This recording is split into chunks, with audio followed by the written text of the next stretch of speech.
It was a crisp autumn morning in 1956, and young Donald Trump sat on the steps of his family's Queens mansion. At just 10 years old, Donald was already a boy of big ideas. His sandy blonde hair was neatly combed, and his eyes scanned the yard like a commander surveying his territory. One day, "I'll own the biggest house in New York City," he declared to his older brother, Fred Jr., who was tossing a baseball nearby. Fred laughed. "You've got to start small, Donald. Maybe sell lemonade first." Donald shook his head. "Lemonade stands are for quitters. Why sell lemonade when I can sell the whole block?" Ambition ran in his veins. Donald often watched his father, Fred Sr., oversee his real estate projects.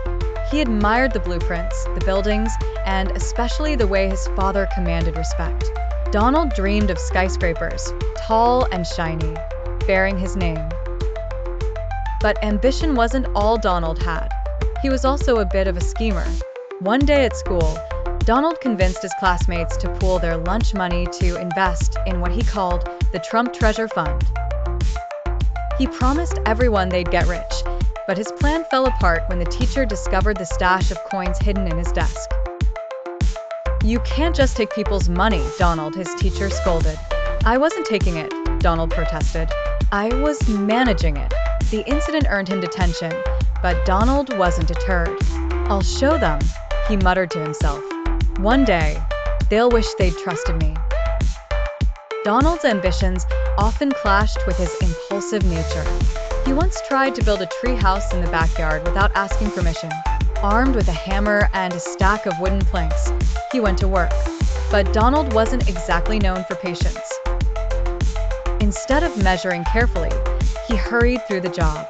The treehouse tilted dangerously to one side, and when Fred Jr. climbed it, the whole structure collapsed. "Donald," Fred shouted, brushing off leaves and dirt. "You can't just rush things." Donald crossed his arms, unfazed. It wasn't the treehouse's fault. It was the tree. It wasn't strong enough. Despite his mistakes, Donald had a charm that often got him out of trouble. He knew how to persuade, how to lead, and how to make others believe in his ideas, no matter how far-fetched they seemed.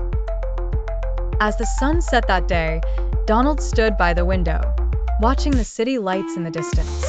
"One day, they'll all know my name," he whispered.